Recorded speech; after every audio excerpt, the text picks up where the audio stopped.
Mônica Bergamo, na Band News FM.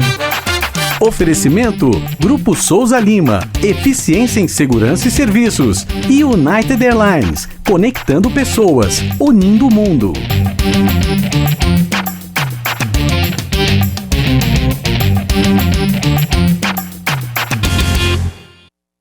São 8h30, hora de conversar com a Mônica Bergamo, nossa colunista de todas as manhãs. E a Mônica Bergamo vai, próximo domingo, né, na coluna dela da Folha de São Paulo, trazer uma reportagem especial sobre o livro Eu Sou Ricardo Boechat, que eu e meu brother Pablo Fernandes estaremos lançando o lançamento nacional na próxima segunda-feira, dia 9, contando 100 histórias do nosso carequinha de todas as manhãs. E a Mônica, como tem amigos em todos os lugares, conseguiu acesso ao livro antes do que eu, né, Mônica Bergamo? Tá difícil segurar a língua do Barão aqui pra não contar as histórias não, lá, né, Barão? Não furar a gente. Faz mais ou menos uns 2 meses que a Mônica falou assim, viu, Barão, inclusive aquele livro que você vai lançar, eu falei, Mônica, fica quieta, eu não tô nem terminado ainda, Mônica, lembra desse dia? Eu achava que já era público. Não era. Mas, Barão, são tantas histórias que é difícil selecionar, né? Você gostou, Mônica, do livro ou não? Gostei muito, demais. E bom, é isso, é ele, né? Ele é demais. E como a gente fala, é porque fica até uma coisa repetitiva ficar elogiando o Boechat, mas é de fato uma pessoa, uma personalidade assim, única, né? Única, e era de fato no ar o que ele era na vida privada. Então as histórias são engraçadas, divertidas e ao mesmo tempo o que eu gostava muito no Boechat é que era a seriedade dele, né? Ao mesmo tempo que ele era uma pessoa totalmente esculhambada, vamos dizer assim, né? Aquele esculacho geral, ele tinha uma seriedade de princípios, uma seriedade como a mãe dele, que eu sou uma fã total da mãe dele, e com valores e com muita seriedade, mas não deixava de se divertir, né?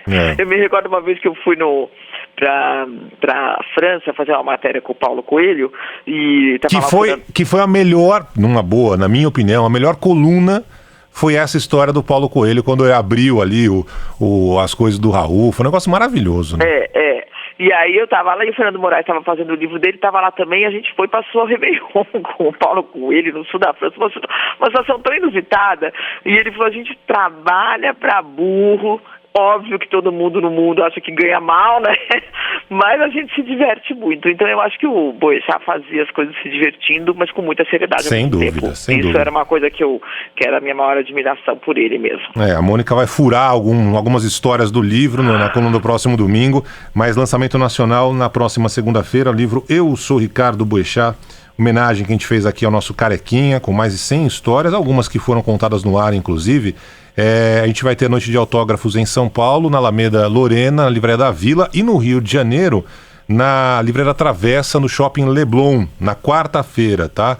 Em outras praças do país, assim que a gente puder, a gente vai para autografar os livros do pessoal. Na segunda-feira, a Dulce Verusca, querida Verusca, que tem um texto que abre o livro, que é maravilhoso, né?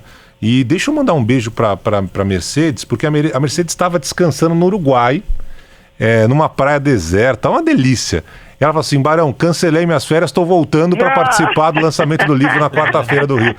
E tem um texto maravilhoso da Mercedes também, fotos da família, enfim. Espero que todo mundo goste, é um presente de Natal muito legal, contando um pouco desse carequinha que nos deixa tão saudosos. Mônica, teu assunto de hoje ainda continua sendo o caso de Paraisópolis, comunidade Zona Sul de São Paulo, onde 9 jovens morreram depois do baile funk no último domingo. Conta pra gente, Mônica. Pois é, Barão, as investigações sobre o que ocorreu naquela noite trágica, né, que levou, como você disse, à morte de 9 pessoas, elas têm esbarrado numa dificuldade. Os moradores da comunidade, os frequentadores do baile, as testemunhas civis não querem falar aos investigadores por medo de represálias, Barão. Eu conversei com pessoas envolvidas com essa apuração que me disseram que há esse temor e que as testemunhas, elas falam, elas se manifestam, mas elas não querem oficializar os depoimentos, né? Elas temem algum tipo de perseguição posterior, não só de polícia, mas até mesmo de pessoas que cometem ilegalidades ali na comunidade, enfim. Há um temor e as pessoas não querem oficializar esses depoimentos. O corregedor-geral da PM, o Marcelino Fernandes, ele chegou aí à favela nessa semana para conversar, mas ele esbarrou nessa muralha, Barão. O que as autoridades estão oferecendo? Elas estão oferecendo que as pessoas deponham como testemunhas protegidas, quer dizer, que não precisam se identificar.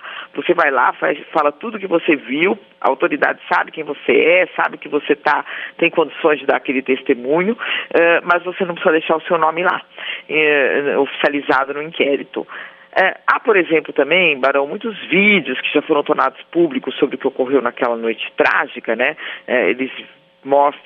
As imagens mostram policiais encurralando os jovens em vielas, batendo de cacetete neles, derrubando motocicletas desocupadas, enfim, tudo isso pode formar um entendimento, mas é preciso uma apuração aprofundada, inclusive sobre essas imagens. Foram todas feitas mesmo naquela noite, de que forma, os vídeos estão íntegros, enfim, é preciso falar com os autores desses vídeos também, mas nesse clima de insegurança, quem quer aparecer? Fui eu que filmei, eu que estou aqui filmando policiais, quer dizer, é muito complicado. Enfim, as autoridades com quem eu conversei, elas acham que com esse programa de testemunha protegida, as pessoas vão acabar falando, relatando no inquérito o que elas viram. Isso é muito importante, é fundamental, na verdade, mas é preciso aí uma paciência e um esforço a mais para convencer as pessoas e um entendimento, né, do porquê também elas têm esse temor. Os policiais que se envolveram na operação, eles já foram todos ouvidos, foram afastados, como todo mundo sabe, mas podem voltar também a ser inquiridos diante do surgimento de novos fatos, Barão. Pois é, Mônica, a gente acompanha esse caso dos bailes funk muitos anos aqui na Band News, né? A gente tem uma comunidade muito grande de moradores dessa comunidade que são ouvintes da rádio. A gente já fez várias reportagens passando a madrugada, vendo tudo que rola nesse tipo de baile, que é um baile ilegal, que não deveria acontecer. Agora, o que também não deveria acontecer é essa ação de truculência da polícia, né? Então são dois casos que podem ser tratados pelo Estado, né, com muita atenção. Até agora, ninguém prestou depoimento, nada, há um receio, como você falou, da comunidade, lembrando que entre os 9 mortos, nenhum era da favela de Paraisópolis, eles eram de outras comunidades. Mas é evidente que quem está ali acompanha essa situação que não é de hoje, né? Não foi só nesse fim de semana que esse tipo de repressão aconteceu. Então é fundamental agora 2 ações. A primeira, investigar, apurar com rigor, identificar quais são esses policiais que não deveriam usar a farda da PM, afinal de contas se trata justamente de uma ação completamente legal, né, que passa sobre todos os protocolos. E a outra situação é melhorar a vida das pessoas que moram nessa comunidade e simplesmente querem dormir nos finais de semana.